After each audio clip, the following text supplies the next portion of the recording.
Hi, this is Nicholas Yock, a registered migration agent from Pathway to Oz. Today, I'm going to do something a little different.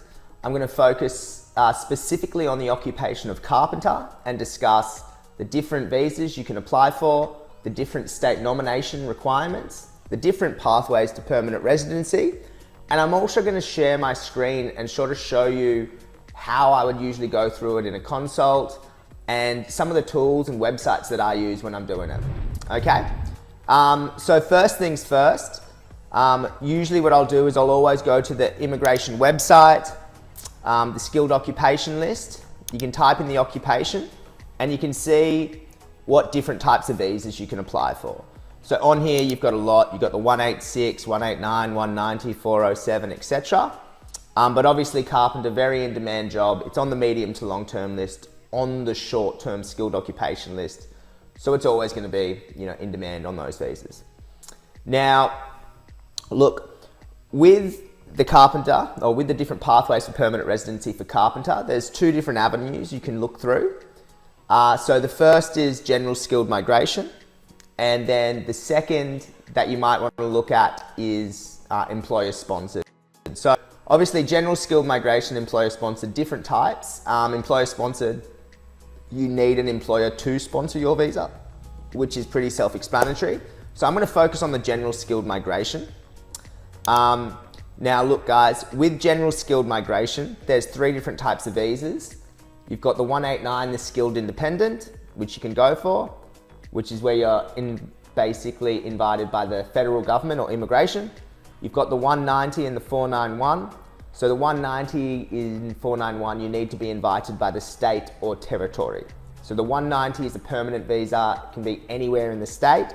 The 491 is an open 5-year work visa that converts to PR. Okay, but you can't be in Brisbane, can't be in Sydney, and can't be in Melbourne. All right. So what I'm doing with general skilled migration, it's the same process every time. Okay. So I'm going to look at the skill assessment. Obviously, you need to pass the skill assessment. We've got other videos on that, so check that out. Then I would usually look at the state list requirements, okay? I'll then look to lodge an expression of interest and hopefully, fingers crossed, receive state nomination. All right, so let's check out some of the different state lists, okay? So look, this is a website I use quite often. You can see the different visa options, 189, 190, all going down here. Look, all green ticks means you can apply for it. And then looking down here as well, you can see which states, which occupation it's on the list for. So you've got ACT, New South Wales, 190, Queensland. So you can see here, it's pretty much on every single list you could want, which is huge, right? And then I'll usually break down the requirements for each state because each state has their own list of requirements. So let's say, for example, that you want to go to Queensland. So I go to the Queensland migration website. If I'm living in Queensland, I'll look at the requirements for there. If I'm offshore, there might be some different requirements. All right, so coming down, I'll go through it quickly, but basically I'd go down, okay, cool. So for the 190, I need 80 points or 75 points, I guess, because it's a trade occupation, or 65 points for the 491, that's good. My occupation is on that list. I'll need to have proficient English, but because carpentry is a trade occupation, I can have competent. And if I'm in Australia, for the 190, I need to have 6 months. For the 491, I need to have 3 months, okay? So if, for example, I was offshore, I'd look at the living offshore lists, okay? And each state has their own requirements. So come down here, 80 points, yep, cool, proficient English or higher. 3 years of post-study work experience if I'm offshore. Okay, cool, didn't know that. And is my occupation on that list? For New South Wales, and you can do this with any state, guys. You can do it with WA, Victoria, South Australia, it's all the same, right? So go to the New South Wales migration website. Okay, I'm looking at the 190.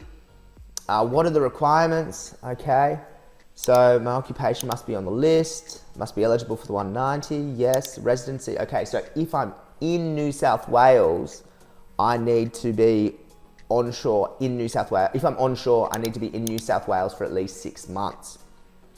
And the work experience and points requirement. Okay, cool. So Carpenter. Okay, cool. So I'll need to score at least 70 points and then have 1 year of work experience to be able to be accepted for the New South Wales state nomination. Okay? So look guys, it's the same with any particular state. It doesn't really matter where you're going. So let's say for example, you know, you wanted to go to New South Wales and you looked at that and you met the requirements, you had over 70 points, you'd been in New South Wales for more than 6 months. The next step is to basically lodge the expression of interest and pretty much wait to be invited. Now look, we have different videos on lodging an expression of interest and the 491, the 190, so check those out. But I hope you found this video somewhat helpful. This is, you know, generally speaking, the process I go. It doesn't matter which state, doesn't matter what occupation. Yeah, and obviously it is quite detailed. So if you do want specific information on your occupation or your, you know, situation, contact Pathway to Oz. Thank you.